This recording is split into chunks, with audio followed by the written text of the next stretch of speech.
Hello everyone, good morning. কেমন আছো সবাই? আশা করছি তোমরা সবাই খুব ভালো আছো আর আমরাও বেশ ভালো আছি। তো চলো এখন থেকে আমি আমার ভিডিওটা স্টার্ট করছি। সারাদিন সঙ্গে থাকো, দেখতে থাকো, আশা করছি তোমাদের ভালো লাগবে।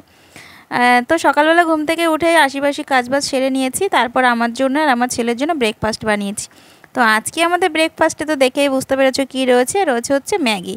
তো 4টে ম্যাগি বসিয়েছি, 2টো আমার ছেলেকে দিয়েছি আর 2টো আমি খাচ্ছি। সরি ম্যাগি না, ইপিটা কিন্তু খেতে আমার বেশ ভালো লাগে, আর ম্যাগি খেতে আমার একদম ভালো লাগে না।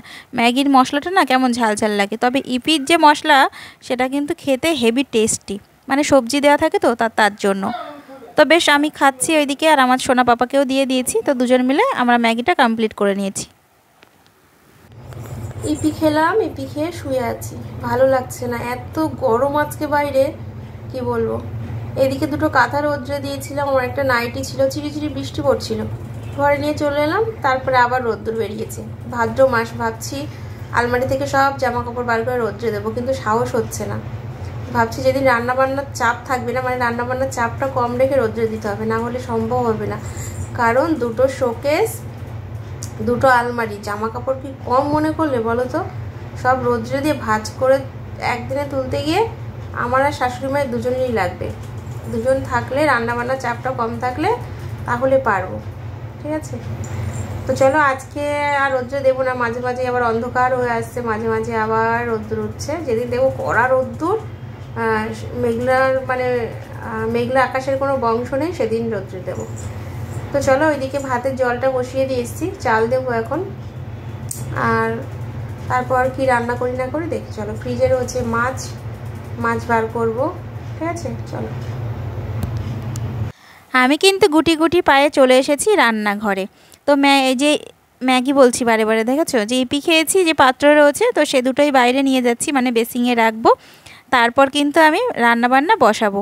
আর এইদিকে আমি ভাত কিন্তু আগেই বসিয়ে দিয়েছি, যদিও এখনও চাল দেওয়া হয়নি।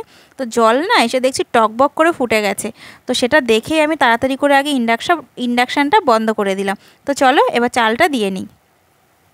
তো দেখো বন্ধুরা, আমি চাল দিয়ে দিয়েছি হাঁড়িতে, তো আবার ইন্ডাকশানটা চালিয়ে দিলাম। তো ভাতটা মোটামুটি বসানো হয়ে গেছে। ওইদিকে ফ্রিজ থেকে মাছটা আমি বার করে রেখেছি। তো কী মাছ রান্না করব চলো তোমাদেরকেও একটু দেখাবো। মাছটা না আগের দিন আনা ছিল, মানে গতকাল রাতে আনা ছিল। তো 2টো মাছই আমি একসঙ্গে করে রেখেছি।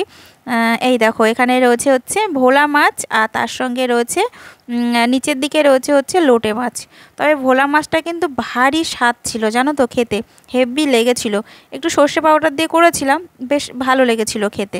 তো একদম বরফ হয়ে গেছে ভোলা মাছগুলো, অতটা ঠান্ডা হয়নি। তবে যে লোটে মাছ দেখছো পুরো বরফ হয়ে গেছে। তো আমি দেখছি যে কপিচ মতো রয়েছে, যে দুবেলায় সবার হয় নাকি। তো দেখলাম যে হ্যাঁ, দুবেলায় সবার হয়ে যাবে, কারণ ওইদিকে 9 পিস মতো মাছ রয়েছে। ওইদিকে তোমাদের দাদাভাই তো নেই বাড়িতে, ও আসবে রাতের বেলা, রাত্রে খাবে। তো আমাদের দুবেলা মানে আরামসে হয়ে যাবে, ঠিক আছে।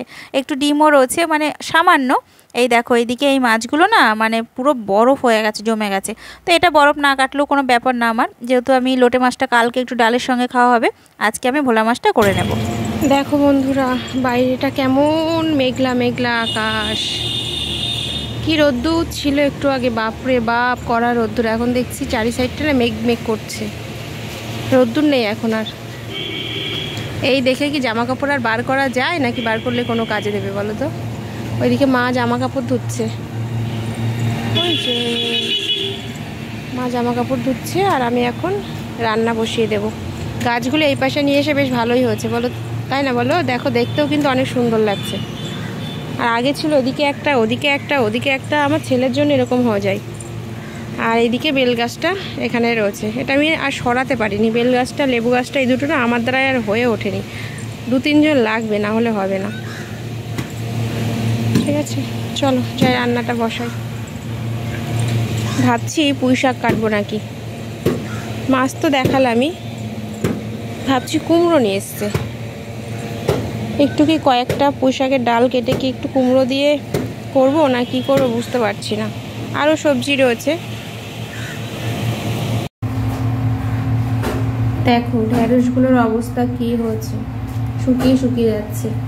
এই গরমে আমরা যে কি পরিমাণে ঢ্যাঁড়স খেয়েছি তোমাদেরকে কি বলবো।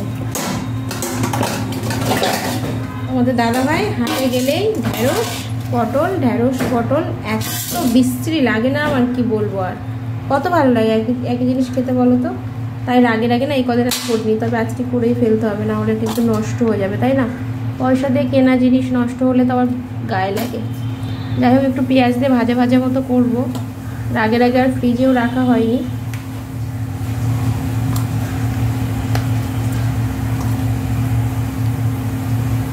অনেক বেশি, অল্প করে নিয়ে আসলে তবুও হয়। দেখো কতগুলো। ও তো নেই বাড়িতে, মনা খাই না, আমি মা বাবা তিনজনে কত খাওয়া যায় বলো তো? রেখে দিলে আবার নষ্ট হয়ে যাবে।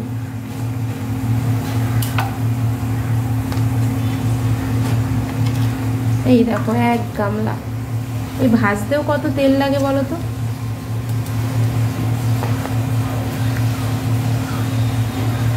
আর এইদিকে নিয়ে এসছে, এগুলো কি বলো তো, কে খেয়েছো কমেন্ট করে। এগুলো হলো এড়ে কচুর ডাঁটা, এড়ে কচু। অনেক বছর পরে আমি খাবো, তবে আজকে করবো নাকি সেটাই ভাবছি। আমাদের ওখানে, আমার বাপের বাড়ির ওখানে একটা সময় না একটা বাগানে পাওয়া যেত, বাড়ির পাশে, তো সেখান থেকে তুলতাম। গ্রামে বাড়ি তো, এত ভালো লাগতো। তবে এখনও মাঝে মা তুলে রান্না করে, তবে আমি যখন যাই তখন কিন্তু আর হয় না। ঠিক আছে, সবসময় তো পাওয়াও যায় না, কারণ সবাই খায় কম বেশি। তো ওর জন্য অনেক বছর পর খাবো। তো রান্নাটাও কীভাবে করতে হয় আমি জানি না, আগে আমার মায়ের কাছে ফোন করে শুনতে হবে কীভাবে কী রান্না করতে হয়। দিয়ে এটা আজকে রান্না করব, না হলে নষ্ট হয়ে যাবে। তার সঙ্গে ঢ্যাঁড়স ভাজা করবো, আর ওই যে ভোলা মাছ বার করে রাখলাম। তো দেখি যদি বাবাকে পাই তাহলে একটু সর্ষে পাউডার আনতে বলবো, দিয়ে সর্ষে পাউডার দিয়ে মাছটা করবো। ঠিক আছে, এগুলো তেলে দিয়ে যে কটা নেওয়া যায়। চলো, তোমাদেরকে দেখানো হয়নি, সেটা হচ্ছে এই সবজিগুলো ছিল ব্যাগের মধ্যে, কারণ কালকে তোমাদের দাদাভাই হাটে গেছিলো, হাটের থেকে নিয়ে এসছে কাঁকরোল, ওল, গাঁটিগুলো এত ছোট সেদ্ধ করে রান্না করা ছাড়া কোনো উপায় হবে না। রসুন নিয়ে এসছে, বেগুন, কালকে একটা রাত্রে বেগুন ভাজা খেয়েছি আমি আর মা, আর একটা রয়েছে, কারণ এটা হচ্ছে 5 ফোড়ন। আর এই যে কুমড়ো দিয়ে পুঁই শাক করবো বললাম না, এই দেখো কুমড়ো। এগুলো সব ফ্রিজে রেখে দেবো এখন। ঠিক আছে, এই দেখো বন্ধুরা, আমার কিন্তু কাটাকাটি হয়ে গেছে। এখানে আমি পেঁয়াজ রসুন কেটেছি, আর এখানে রয়েছে ওই যে এড়ে কচু যে দেখলে তার ডালগুলো। কি করলাম বলো তো, তার ডালগুলো আমি এই যে প্লাস্টিকটার মধ্যে রেখে দিলাম। মা বললো ডালগুলো আলাদা করো আর পাতাগুলো আলাদা বাটা করো। তো এই ডালগুলো চচ্চড়ি করব কালকে।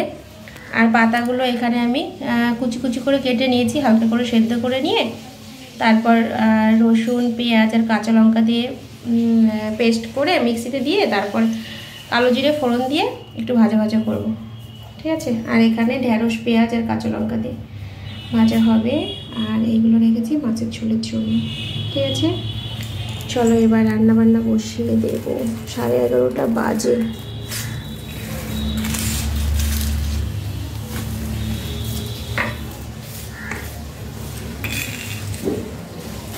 ভালো লাগছে না আজকে, দাদার মেয়েটা ছিল, গতকাল দিয়ে আসলাম, মনটা একটু খারাপ করছে। সারাদিন পটর করছিল, কি কান্না, বাপরে বাপ। তো দেখো বন্ধুরা, আমি রান্না বসিয়ে দিয়েছি। ফার্স্টে ঢ্যাঁড়স আর পেঁয়াজটা ভাজা করে নিচ্ছি, পেঁয়াজ দিয়ে ঢ্যাঁড়স দিয়ে ভাজা করে নিচ্ছি। আর এদিকে কিন্তু আমার কচু পাতাগুলো সেদ্ধ হয়ে গেছে। এবার জল ঝরিয়ে নিয়ে মিক্সিতে দিয়ে দেবো পেঁয়াজ, রসুন, কাঁচা লঙ্কা দিয়ে। ঠিক আছে, এর মধ্যে কাঁচা লঙ্কা কিন্তু দেওয়া আছে।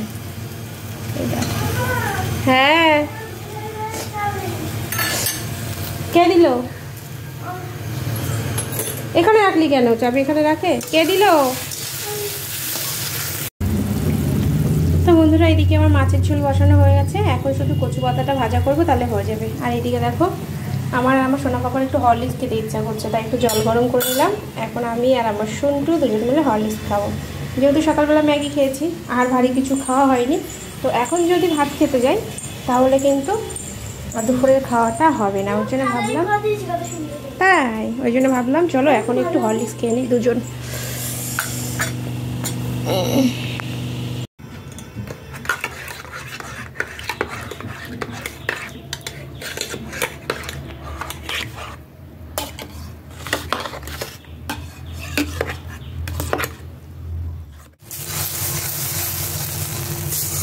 এই দেখো এরকমভাবে ভাজা করতে করতে করতে করতে একদম জলটা শুকিয়ে যাবে, পুরো টেনে একটুখানি হয়ে যাবে, হেভি লাগে খেতেও, ওটা জল চলে আসবে।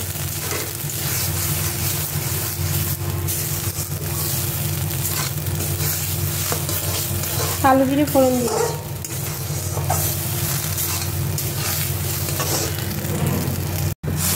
এই দেখো বন্ধুরা কতটা ছিল আর কোনটুকু হয়ে গেছে, ঠিক আছে? আর একটু এরকমভাবে করে টানিয়ে নামিয়ে দেবো। এই দেখো তো বন্ধুরা রান্না করা, স্নান করা, সমস্ত কাজবাজ সবই কমপ্লিট হয়ে গেছে। আমার সোনা পাপারও খাওয়ানো হয়ে গেছে, মানে ওকে আমি দিয়ে দিলাম, ও একা একাই খেয়ে নিল। তো চলো আমার ভাতও নিয়ে চলে এসেছি, এখন আমিও খাওয়া দাওয়া করবো, ঠিক আছে? আজকে স্নান করে সিঁদুরও পরিনি, একটা টিপও পরিনি, কি বাজে দেখো লাগছে আমার দেখতে। আগে খাওয়া দাওয়াটা সেরে নিই, তারপরে গিয়ে সিঁদুর পরবো, টিপ পরবো একটা, ঠিক আছে? এই দেখো ভাত নিয়ে এসে গেছি, এখানে পাতা বাটা রয়েছে, এখানে মাছের ঝোল রয়েছে, এখানে রয়েছে ঢেঁড়স ভাজা। চলো খেয়ে নিই, খেতে খেতে কথা বলা যায় না। তো তারপর তো খাওয়া দাওয়া করলাম দুপুরবেলা। তো দুপুরবেলা খাওয়া দাওয়া করে কি করেছিলাম এই মুহূর্তে আমার আর মনে নেই। এটা হলো পরের দিন সকালবেলা। গুড মর্নিং বন্ধুরা। তো সকালবেলা সমস্ত কাজবাজ সেরে নিয়ে আজকে আমি একটু রান্না করছি কি জানো তো, একটু গোবিন্দভোগ চাল দিয়ে ফেনা ভাত। তো ভাবলাম একটু মুগ ডাল রয়েছে, তাহলে একটু গোবিন্দভোগ চাল দিয়ে মুগ ডাল দিয়ে একসঙ্গে ফেনা ভাত করি। আর একটা মাত্র কাঁচা লঙ্কা দিলাম, কারণ ওটা ভাত দিয়ে মেখে খেতে বেশ ভালো লাগবে। আর তার সঙ্গে দিয়ে দিয়েছি আমি পাতলা পাতলা করে কেটে আলু। আর এইদিকে আমি ডিম সেদ্ধ বসিয়েছি আমার জন্য আর আমার ছেলের জন্য, দুটো ডিম সেদ্ধ বসিয়েছি। তো আমি আর আমার সোনা পাপা শাশুড়ি মা তিনজন খাবো হচ্ছে ফেনা ভাত। না সরি তিনজন না, দুজন, আমি আর আমার ছেলে খেয়েছিলাম। আর মা খেয়েছিল ভাত ছিল গরম ভাত, তো সেই ভাত খেয়েছিল, মানে গতকালকের ভাত, সেটাই মাকে গরম করে দিয়েছিলাম, মা খেয়েছিল। আর এইদিকে দেখো বাসনপত্র ধুয়ে সব রেখে দিয়েছি। আর এই যে সেই লোটে মাছ বার করে রেখে দিয়েছি। এত বাজে লেগেছিল না লোটে মাছটা খেতে, মানে কি বলবো, বোঝাতে পারবো না, এত বাজে। এরকম লোটে মাছ আমি কখনো খাইনি। তো পুরো বরফ জমে আছে, তো একটু ঠান্ডাটা কাটলেই তারপরে আমি রান্না বসিয়ে দেবো। তো এইদিকে আমার ফেনা ভাতটাও রেডি হয়ে গেছে, ডিম সেদ্ধটাও হয়ে গেছে। এরকমভাবে একটু মুগ ডাল দিয়ে ফেনা ভাত যদি খাওয়া যায় না, তার সঙ্গে পাতলা পাতলা করে আলু, একটা ডিম সেদ্ধ, আর তো কাঁচা লঙ্কা সেদ্ধ তো রয়েছেই, কী যে ভালো লাগে বন্ধুরা খেতে, তোমাদেরকে বলে বোঝাতে পারবো না। তবে গোবিন্দভোগ চালের হতে হবে, তবেই কিন্তু ভালো লাগবে, না হলে একদম ভালো লাগে না আমার। তো মনাকেও একটু ঘি দিয়ে দিলাম, ওইদিকে মায়ের ভাতটাও দিয়ে দিয়েছি, আর আমি একটু ঘি ছড়িয়ে নিলাম। তো চলো খাওয়া দাওয়া সেরে নিই। ভাদ্র মাসে রোদ্দুর, তো আজকে দেখছি কড়া রোদ্দুর। মাকে বললাম তুমি রান্নাঘরে চলে যাও, তুমি আজকে রান্নাবান্নাটা সারো, আমি বাইরে কাজগুলো করে নিচ্ছি। বিশেষ করে আলমারি থেকে সব জামা কাপড় না, কিছু কিছু শাড়ি বার করেছি, এখনও 2 দিন কি 3টে দিন দিলে কমপ্লিট হবে। তো কিছু কিছু রোদ্রে দিয়েছি। রোদ্দুর থেকে এসে না আমার মানে কি বলবো, আর এত কষ্ট হয়ে গেছে, আর চোখে পুরো অন্ধকার দেখছি। তো একটু ফ্যানের নিচে বসলাম। তো এইগুলো সকালবেলা কাছাকাছি হয়েছিল, এখন এইগুলো বসে বসে আমি ভাজ করে নেবো। চলো আগে ছাদে একটু ঘুরিয়ে নিয়ে আসি তোমাদের। আগে তোমাদের রোদ্দুরটা দেখায়, ওরে বাপ রে বাপ, দেখেছো? একদম মনে হচ্ছে চারিদিক পুড়ে যাচ্ছে, এরকম একটা ব্যাপার। তো তারপর আমি এই যে এইদিকে শাড়ি রোদ্রে দিয়ে দিয়েছি, আর জায়গা নেই গো, ওই জন্য দিতে পারলাম না, কালকে আবার দেবো যদি রোদ্দুর হয়।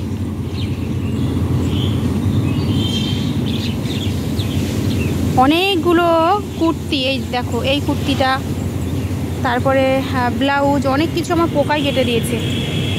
দেখবা এই কুর্তিটা কোথায় কেটেছে, কিভাবে, নতুন কুর্তি একদম 850 টাকাতে কিনেছিলাম। এই দেখো, দেখতে পাচ্ছ কিভাবে কেটে দিয়েছি সব।